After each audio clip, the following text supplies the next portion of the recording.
So we're just going to go straight into the next panel, which will be on the innovation paradox, emerging technologies in the evolving terrorist ecosystem. Fantastic lineup of panels here. And in a bit, I'll be introducing them, but perhaps first, let me introduce Rajan, who would be starting off. Dr. Rajan completed his doctorate at King's College London, for which he was awarded the 2021 King's Outstanding Thesis Prize. He is currently Senior Research Fellow at the International Center for the Study of Radicalisation and a postdoctoral fellow in the Department of War Studies. He researches how terrorists think and act, focusing on the terrorist threat in Europe, the relationship between regular crime and terrorism, and the role of persons, also the role of prisons in radicalization and recruitment. Thank you very much. Rajan, the floor is yours. Thank you, Fola. So what I'll do over the next 10 minutes is just explain terrorist adoption of 3D printed guns. And this should give you a nice overview. And hopefully in the Q&A, we'll be able to go into a little bit more of the issues in detail. So for now, here we are. To really explain this issue, we have to go back to the emergence of 3D printed guns in 2013 with the release of the Liberator. And this was published online by this man, Cody Wilson. He styled himself as a crypto-anarchist libertarian, and he proved you could use 3D printing to make a gun in pretty dramatic fashion. Maybe unnecessarily dramatic. And of course, wouldn't be complete without a look to the camera. And when this came out, there was a lot of alarm. The terrorists are going to use this technology. They're going to smuggle it onto planes and hijack them. Of course, you need to pass a metal detector with a bullet. And when you look at the actual design itself, there's several flaws. First is that it's a single shot, then you need to reload it. So it's not very practical. Second, it's clunky. And worst of all, it's unreliable, where the gun is actually prone to disintegrating, falling apart in your hands when you fire it because of the pressure exerted by discharging the bullet. But it did succeed in one thing. It succeeded as a proof of concept, right? That you could use this technology to make a gun at home. And it also inspired other people to get involved as well, create new designs and so on. So in the years after the Liberator's release, people's attention kind of moved away onto different things, new threats. But beneath the surface, something was happening. People were developing new designs, and that really got people's attention in 2020 with the release of the FGC-9, or Fuck Gun Control 9mm. This was published online by a group called Deterrent Suspense, and it was designed by a guy called J. Stark 1809. And when you compare it with the Liberator, it's night and day.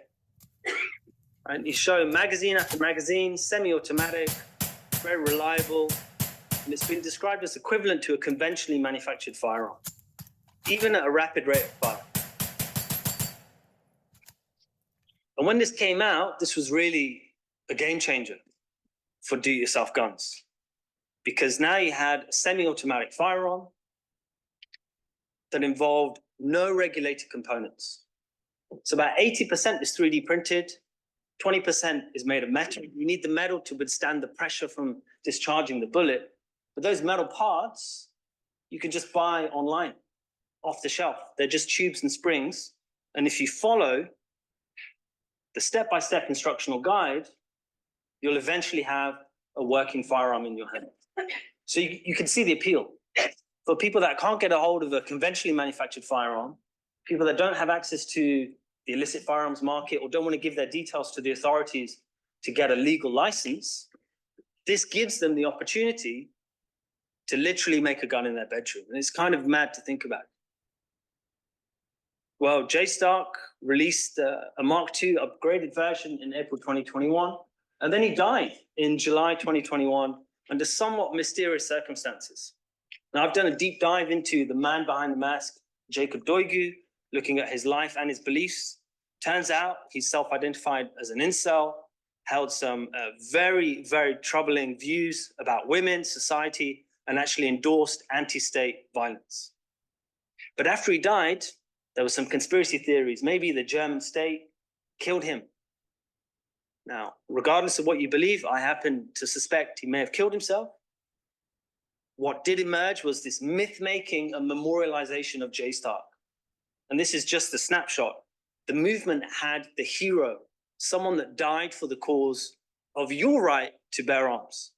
And his example has then inspired many other people to get involved in 3D printed guns. And I'm going to give you just a snapshot because they do include some extremists as well.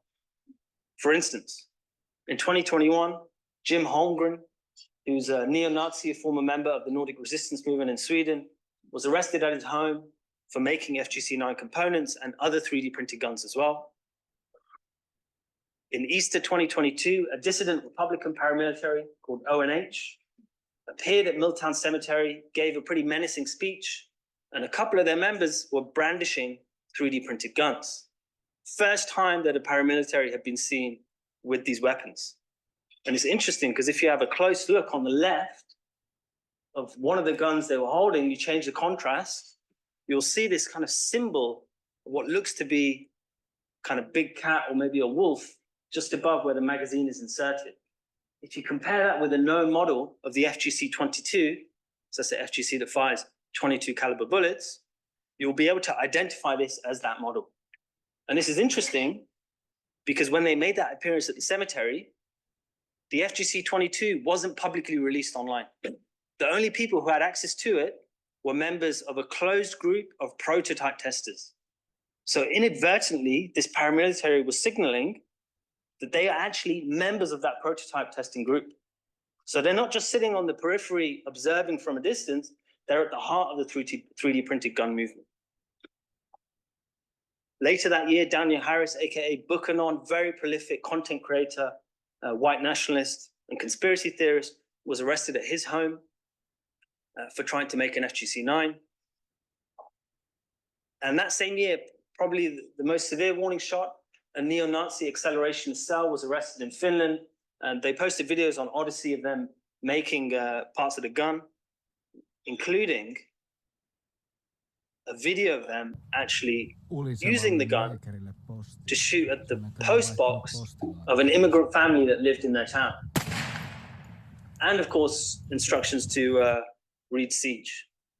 And it's amazing to me that this group, because they had a functioning gun, hadn't actually gone out and killed someone already. Now, this is just a snapshot of a few cases that we've seen. And I've been keeping an eye on instances of violent extremists interacting with this kind of technology. And since 2019, since the first example, there have been 70 such cases of terrorists getting involved in 3D printed firearms. So that could be them possessing the designs, sharing the designs, trying to make the components, trying to use a functioning gun.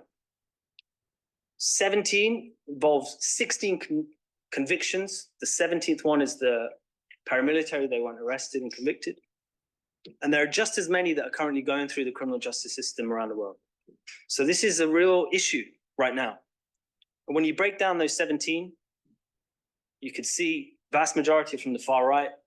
There's ONH, there's one guy who was anti-lockdown in Germany, and there was a teenager here in England you can loosely call anti-system. He had left-wing thoughts, he had right-wing thoughts, he admired the Unabomber, and he admired J Stark. He had his profile picture on Telegram.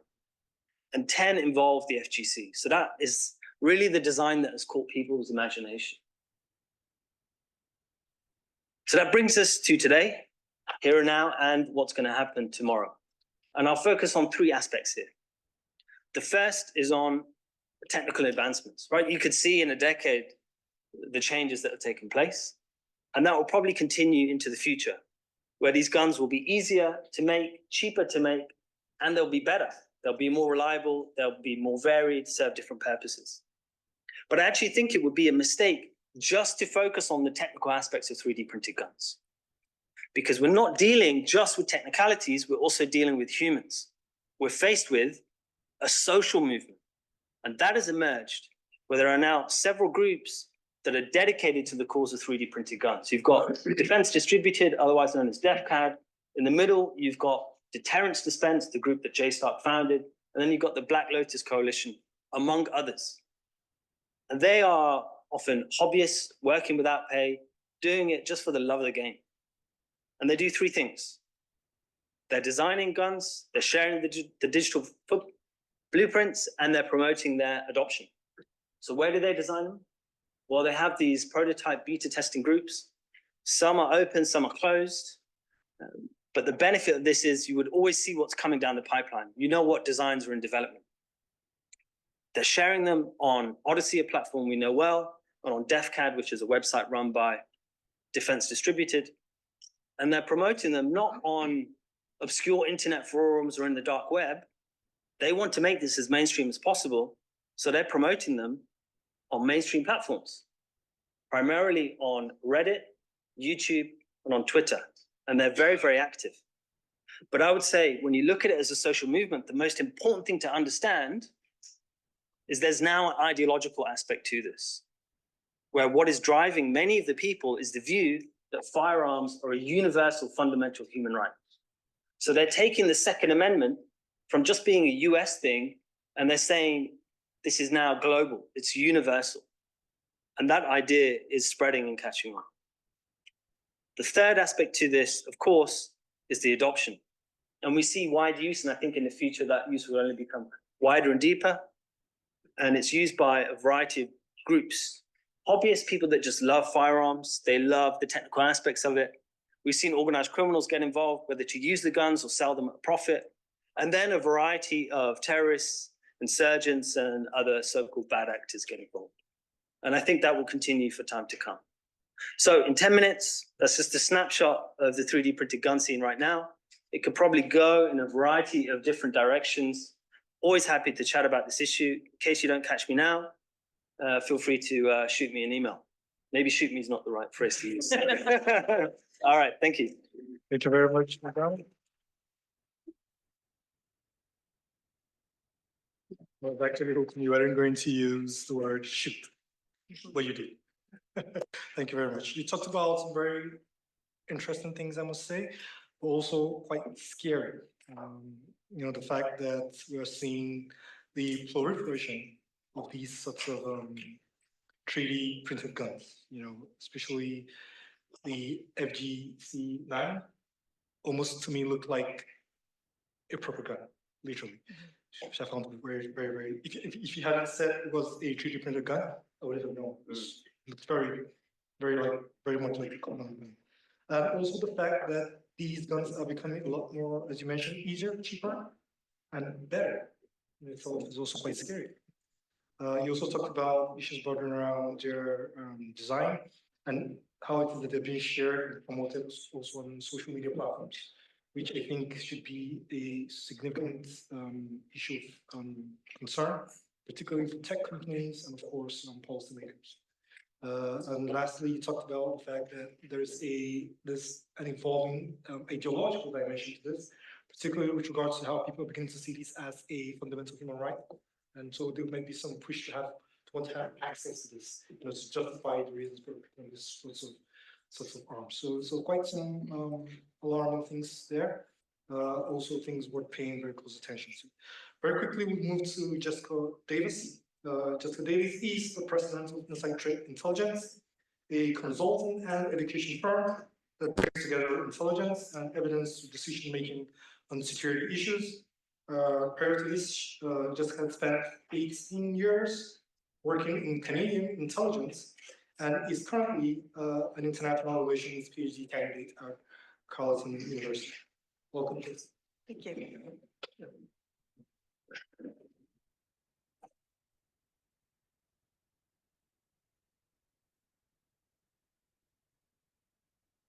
All right, so we've heard about 3D printed firearms, and now we're going to talk about money.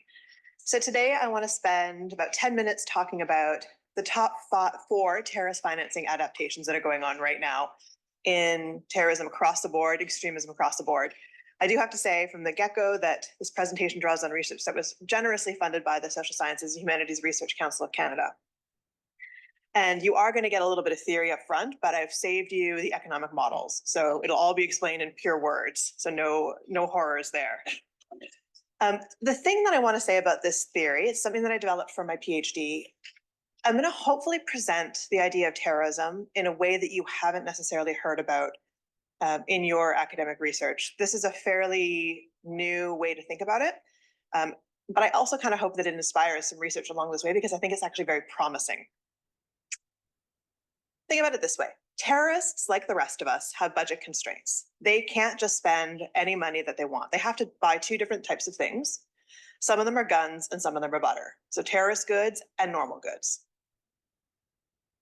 And terrorism itself is a function of supply, which is things like access to weapons, components, devices, and demand. Access to people who want to commit acts of terrorism. So you have both supply and demand driving terrorism.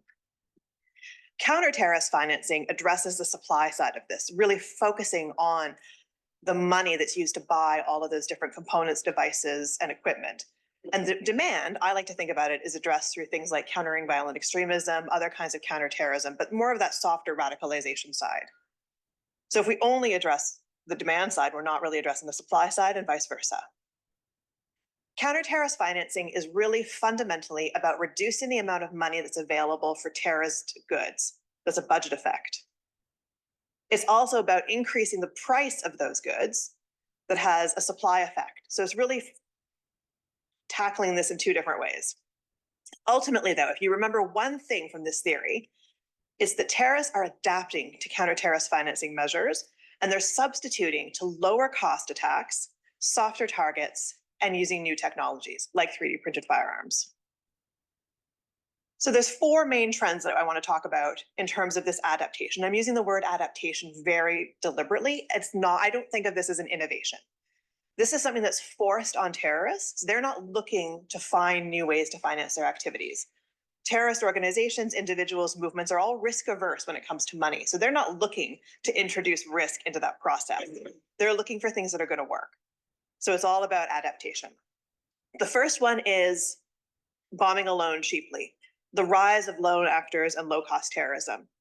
So I think that we can mostly agree that there's been an increase in lone actor attacks, particularly in countries like Canada, the United States, the Five Eyes, Europe, and across the political spectrum. So this would be ideologically, politically, and religiously motivated violent extremism. So it's a trend that crosses the political divide. This is in part an adaptation to counter-terrorist financing efforts. And I say that because one of the things that terrorists are doing is they're trying to avoid detection. In my work in government, I saw this all the time, where terrorists would start wanting to have a very spectacular, high casualty attack, but they would run into very real barriers to doing that. And one of those barriers is often money. They're worried about detection. They're worried about getting access to the goods to do those spectacular attacks. And so the success side here is really that we're forcing them to conduct lone actor attacks. That doesn't mean that these attacks are not deadly, but it does mean that they're probably less deadly than they would otherwise be. And we're more likely to see lone actor cheap attacks in countries with better counter-terrorist financing. The opposite of this, of course, is when we look at something like the attacks that Hamas perpetrated on October 7th, where that attack, I estimate, cost about $1.1 million. So in a lot of cases, yes, we're seeing people bombing alone cheaply, but whenever they're able to, they're conducting these huge, spectacular, very deadly attacks. Part of the reason this happened is because there was not a concerted international effort to counter Hamas's financing. In fact, quite the opposite. There was a lot of efforts to try to give Hamas money, allow them to conduct a bunch of taxation activities. And from that, they were able to divert a lot of money ultimately to use for this attack. The second one is identity-based support networks. And this is all about exploiting supporters of terrorist groups around the world. They're doing this obviously through social media, messaging, propaganda, calls for support, and of course through crowdfunding. This isn't new. Terrorists have been crowdfunding in person, face-to-face, for as long as there's been terrorism. What's new is that it's technology-enabled crowdfunding. This is accelerating their ability to collect those funds. They're also distributed networks. So it's not necessarily about an identity-based support network in one country. We used to talk a lot about the LTTE and their diaspora financing. Instead, these are much more distributed networks. These are generally small amounts of money, but they're easily deployed for operational purposes. This is an adaptation from centralized command and control of a terrorist group. Lucas talked this morning about the Moscow Crocus Music Hall attacks and ISKP financing in general. And this is one of the places where we tend to see that. Instead of money necessarily moving from ISKP Central, they're using those decentralized support networks to move that money into a terrorist operation. And the problem with this is that the individuals donating money that's ultimately diverted for terrorist purposes are almost never known to authorities. So we can't actually interdict that money. We can follow it after the fact, for sure. But stopping it before it gets to its operational purpose is very difficult because of these decentralized networks.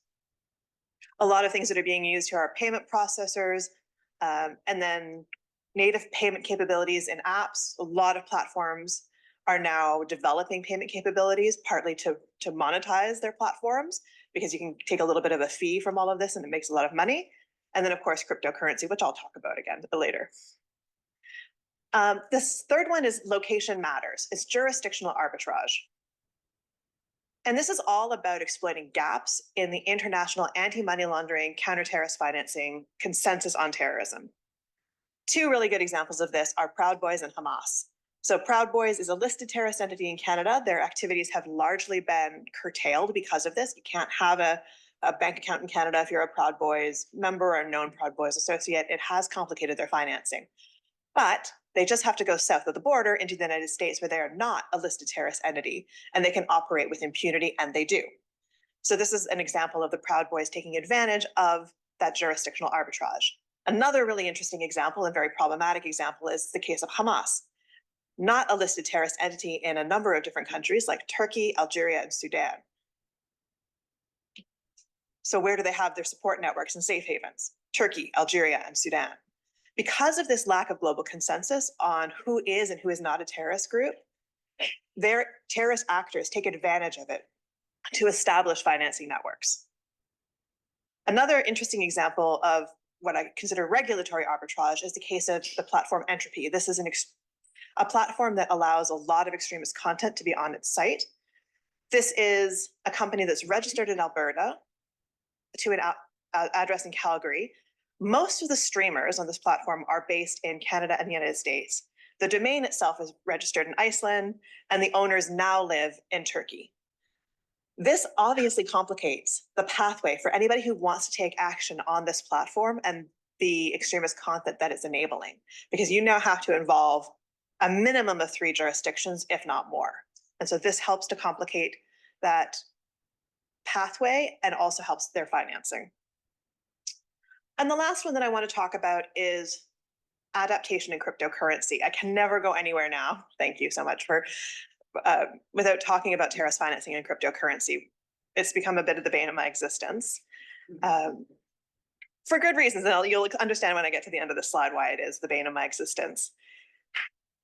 Adaptation to counter-terrorist financing happens in a lot of different ways. It's not just crypto. It could be a shift to cash couriers, but those have risks associated with them. Or it might be cryptocurrency. It can be anything in between, any kind of financial technology, M-Pesa in Eastern Africa, for instance, all kinds of mobile money services. But that adaptation is really driven by countermeasures and local economic conditions. But even within crypto use, we see terrorists choosing currency with lower fees associated with them. So they're trying to drive down the cost of their financing activities. So we've seen this in the shift from primarily Bitcoin was used when I first started looking at cryptocurrencies, and now it's Tether, because Tether has lower transaction fees associated with it. All of this is used to hide the source, destination, and use of funds. And it really applies to all financial technology, but not every terrorist group adapts in this way. There's a lot of notable exceptions where we don't see terrorists adopting cryptocurrency, things like Islamic State West Africa Province, Mozambique, Islamic State in the DRC, and even the Buffalo shooting. All of these groups could use cryptocurrency, but have not been forced to do so. And in the case of Buffalo, the perpetrator actually thought about using cryptocurrency, but decided it was more hassle than it was worth. So just to conclude, how we're applying this theory is as follows. So in terms of bombing alone cheaply, terrorists are substituting to cheaper attacks. Cheaper attacks tend to be less lethal, but they're still a problem for us, obviously. Terrorists are using crowdfunding and support networks to adapt to crack down on financing.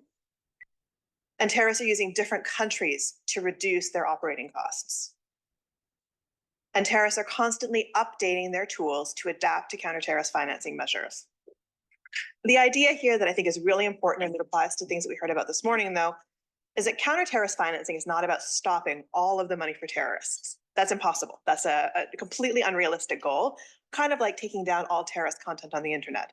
This is not something that we should, I don't even think that it's an end state that we should aspire to because it's too aspirational. Instead, it's really about taking money away from terrorists, making those attacks less frequent and less deadly. And I think the same thing can be said for all kind of terrorist content on the internet. That's it for me. If you want to get in touch, those are the ways. Thank you so much. Thank you very much, Jessica, for that very insightful presentation. A couple of things you touched upon, of course, with regards to terrorist financing, was the supply and demand side, which I found quite interesting. You also talked about the fact that we're beginning to see an increase in lone actors, related activities. And you also mentioned that we're seeing cheaper attacks also, which of course is a preference for terrorist organizations, terrorist groups. And also of particular interest, which struck out for me, was the fact that you mentioned these terrorists are also very selective when it comes to location and preference of where they carry out these attacks. And then of course, cryptocurrency, which is something I feel like hasn't really been given as much attention as it deserves, but of course, significant area for understanding the way and manner in which some terrorist organizations begin to source for funding beyond just crowds source funding at all. It's a very good presentation. Thank you very much. Any further time? I will go straight to Francis. Francis Okpaleke holds a PhD in politics and public policy from the University of Waikato, New Zealand, where he is currently a research fellow. He's also senior research and policy analyst at the Information and Communication Technology Council, that's the ICTC.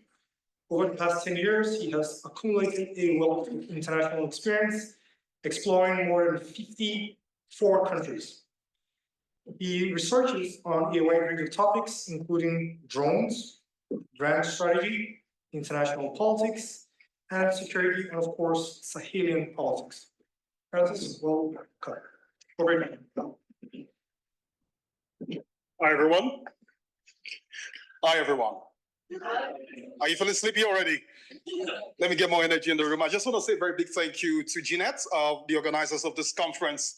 And today I'm going to be taking you guys on a journey to the Sahel. The Sahel is in Africa. So you guys know, Africa is not a country. Africa is a continent. All right. Not just the Sahel. I'll be talking about the innovation paradox of drones and violent non-state actors in the Sahel. I want to unpack it through 4 ways. The first one is to understand what is the technology and how is it being used. The second one is the concept of dronification. What does it really mean? And the third one, of course, is what is that? Who is the actor? What's the game? And more importantly, are violent non-state actors in the Sahel using drones? Now, drones are precise munitions that are capable of acquiring a target based on a program algorithm and eliminating that target. But that is not the type of drones that violent non-state actors are using in the Sahel. What they are rather using is commercial, off-the-shelf drones, which makes it even much more concerning for anyone who is in the security space, because these drones can be acquired, configured with explosive, and sent to a target, and boom, wipes out that particular target it has been sent to detonate. Now, what then is dronification? Dronification is nothing but 3 things: the unchecked, the unregulated, and the unlimited use of drones in spheres of places where there is no abiding state authority, like governed spaces. So for violent non-state actors, if I can acquire the drone technology, I just go get to Amazon, acquire the drones. The next thing is I rig it with some explosive. It's on check. No one is going to know I'm going to buy it. No one is going to know what I'm going to do with it. I might just as well think I'm a YouTuber trying to capture fine images for YouTube. But then again, you get it in the news that a particular military installation have just been bombed by drones. Now let's follow the story. Now, what is this for violent non-state actors? If you follow the story of all VNSAs around the world, there's one thing that it is for them, to project their prominence. They want to be popular. The propaganda sells them. The more lethal a violent non-state actor is perceived to be, the more credibility he gets in the media and the more recognition he gets also among other violent non-state actors that he's working with. But then again, the trigger question, are violent non-state actors in the Sahel using lethal drones? Now there's a dichotomy. Now there is lethal drones like the one you see the United States use in targeted states like Pakistan and Afghanistan post 9/11. And of course, there is this one I'm talking about violent non-state actors, which is commercial off-the-shelf drone. Violent non-state actors are not using combat drones yet, but they are using what we are seeing commercial off-the-shelf drone. But this is where it gets tricky, which is why this particular presentation is imperative. Other violent non-state actors outside the Sahel are already using combat drones. And a very good example was January 2024. What did we see? Houthi rebels backed by Iran actually carried out a targeted campaign against US vessels in the Red Sea. That's very interesting. The big question will now be, will violent non-state actors in the Sahel do the same? Now, the Sahel is a big theater that has been susceptible to all kinds of stuff: conflicts, armed banditry, terrorism, insurgency, religious extremism, and all the likes are some of the things you see play out in the Sahel. And that's why you have foreign actors like the United States, France, and the likes carrying out different operations to try and stem the tide of the conflict, whether that's Operation Takuba or Operation Seval, like you've seen in Mali, or the United States coming to give support to the Nigerian armed forces against Boko Haram and the likes. The Sahel is incredibly a place where you see a lot of explosions, remote violence, and the likes. But also, you also see a lot of actors. The Ansar Dine. You see movement for the oneness of jihad in West Africa, Mojwa. You see the Boko Haram. You also have Islamic states in West African province, Iswa. That's in the Sahel alone. In other parts of Africa, you also see Al-Shabaab and all the rest of. But our concentration here today is definitely the Sahel. So have this picture in your mind. A theater with many actors, state actors on one side and non-state actors on the other side, violent non-state actors trying to contest in this theater for a sphere of influence or for control of some sort. But what then is the innovation paradox of drones? Why is this important? Now, we know technologies have that tendency to spread. Every technology you've known from the World War and all the rest of, it has a way of filtering through to other countries. It naturally will happen, whether it is aircraft, the fighter jets, and all the rest of. Nations naturally get to sell this technology to others. But what then is the innovation paradox of drones? I've kind of made it a very much more simple definition, and this is this. Good technology, quote unquote, intended for a particular purpose, getting into the wrong hands. That is the paradox, innovation paradox. Drones are good in itself. 9/11, the United States started using drones in targeted states for what? For targeted killing to minimize civilian casualties. Of course, the story is a little bit tricky. There were civilian casualties, and we saw the blowback that happened from there. But that is the raison d'etre of that particular technology. And we know one thing for sure: every military technology always have collateral damage that comes with it. So drones are not just one-off that have actually caused civilian casualty. But inherently, it's a good technology, okay, that has a good intended purpose. But guess what? As with innovation, it's getting into the wrong end, or the risk of its configuration has got into the wrong ends. Like Kill Colin, a military strategist has mentioned, The United States, after 9/11, released the serpents that have actually taught other states what is the capacity and the capability of drones, and they're mimicking that. And that brings to the next one, the security dilemma of drones.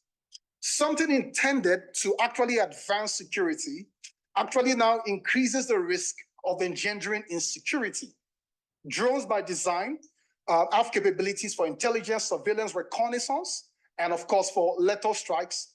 However, with violent non-state actors having an idea of the capability of drones and mimicking that technology as part of their military counter arsenals against military installations is engendering what we are seeing as within the violent non-state actor space, the security dilemma of drones. But then again, what are the push and the pull factors? What is giving impetus to what we're really seeing among violent non-state actors? The first one is the cost of these drones. With a good drone, $3,000, you can get a very good drone that you can rig with explosive. I'm not saying you should do it. And of course, send it somewhere and boom, it does the work. The truth of the matter is this: if I'm going to buy the drones, you will know. So that one makes it even much more concerning. Accessibility. As far as Africa is, you can still get drones anywhere, off the internet, anywhere. I can access it. You can't stop me. I can buy a drone right now with my phone, and in 5 days, Amazon will supply it in my home. And no one is going to ask me, do you want to use this to carry out an attack? No one knows. But then again, is availability. They are also available. You can't deny the fact that even though you walk through the airport, you see them selling drones. So it's very available. No one takes your picture. No one takes anything. You can buy it. And guess what? When you see a violent non-state actor, can you identify the violent non-state actor? For example, if I'm one, would you be able to know? You can. So that one makes it even far more concerning for us to actually unpack. But then again, why is this very important? We are seeing more and more things. Configuration, like I've mentioned, ab initio. The risk that these drones can be used for bigger attacks.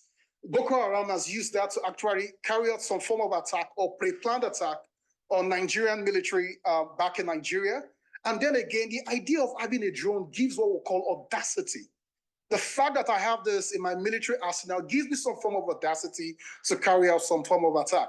And again, is a concept of shift in lethality, which we are still yet to see. But of course, with what is happening outside the realms of Africa with other violent non-state actors, we are seeing that a trickle effect or the copycat syndrome has the tendency to find its way or make inroads into Africa. And what are the evidences? Within the Sahel, we have not seen lethal drone strikes from violent non-state actors. But outside the Sahel, we're seeing the strikes. And we're asking ourselves, is it a matter of if or when will this come to violent non-state actors? Particularly when you think about the porous border situation, particularly when you think about the fragile security architecture in the Sahel and what this really means for certain things to filter through. But then again, let us just ask the key question: how are violent non-state actors using drones? For the sake of time, 3 ways or 2 ways. Number one is as attack vectors. Number one, they rig this with explosive, and of course, they send it to detonate. So attack vectors, that's one thing. The other one is information vectors.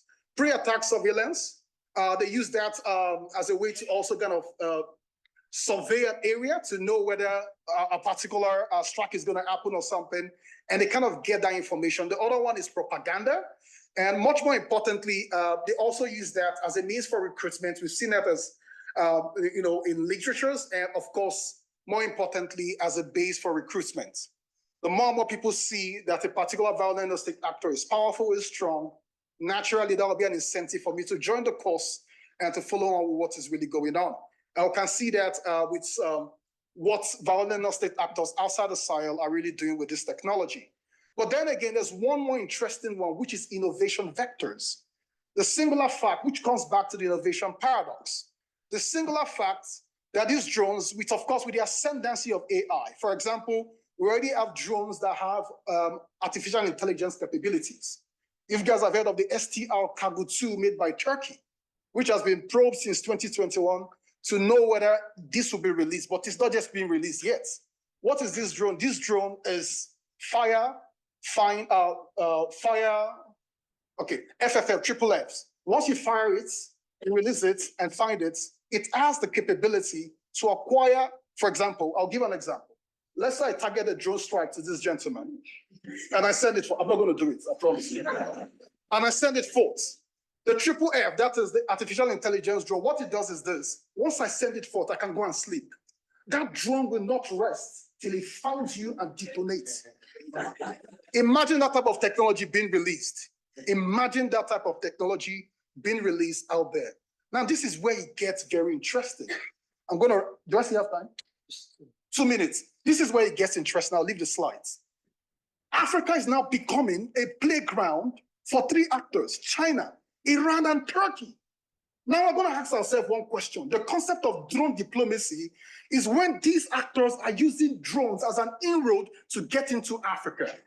Now, France has left, of course, after Operation Takuba failed. We're seeing more actors leave. The United States, too, has taken exits. Now, what's going on with military coup in Africa? We are seeing more and more fragile architecture taking place.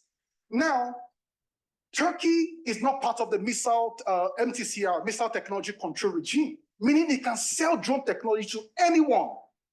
If Iran can actually back up the Houthi rebels to use drone against the United States, what is the propensity, the likelihood, the link that this is more likely for them to gain inroad into Africa and also give violent non-state actors the capability to use drones? It's a very big question, a puzzle that is still out there. But then again, that is why everyone in the security space is really concerned about how drone is really shaping up. Ab initio, this was not a very key concern, but now everyone is asking the key question: when is this going to happen? Turkey is supplying drones all the time. Most state actors are getting it. If you don't have the money, we'll give you, and you pay us later. If you can't pay, we'll take over your seaports, we could take over your airports and manage it for you as a way to get it back. But then again, more of these actors don't have very good affiliation with the United States. They are not part of the Western agreements. Would they supply violent non-state technology? Would they supply these weapons to violent non-state actors? So there's a lot of things here at play. Now, bigger question is, with the miniaturization of drones, what are the bigger factors at play? Are we going to see proliferation happen at a fast and furious rate? Are we going to see little, slow, but yet little? Or are we going to see drone as a game-changing technology, or more like a chess move for violent non-state actors if they acquire more and more of this technology? Well, like Jessica said, they also have budget constraints. They are not that rich sometimes. So that is where we can actually take sucre and say, you know what? Yes, it is widespread. Commercial off-the-shelf drones is widespread, but our comfort in the Sahel is, it is still slow. And that is where I can take my relief today and say, these guys are not catching up yet. But guess what? They are actually acquiring more and more of this technology to meet their own needs. Above all, we can actually ask ourselves, in the world of drones, improvisation is king. If the cell phone can get better, you can be rest assured that drones are going to get better. And after drones get better, what will happen? There's always the trickle effect of technology. Other people will mimic, copycat, and see this technology. So are also violent non-state actors learning. And when they learn all those things, the question is this: who are the people in the middle? The civilians. That is where the question is. Sometimes accidental misses, unintentional strikes will touch the civilians. And other than military installation, it is people that have no business with the fight with state actors and non-state actors that gets in the middle. I just want to thank you all. This is not to scare you, but of course, research is an ongoing phenomenon that tries to unpack things. We're happy to see slow, but above all else, I want to thank you very much for listening. I really enjoyed having this tete-a-tete with you, and I look forward to all your questions coming through. Muchas gracias. Very much, Dr. Francis. As you can tell, that was a very passionate presentation. Thank you very much. And of course, you did talk about some very, very important yet scary stuff. So for instance, I know that as far back as over 5 years ago, Boko Haram already had access to drones. Boko Haram has been using drones as far back as 5 years ago. I know that for sure.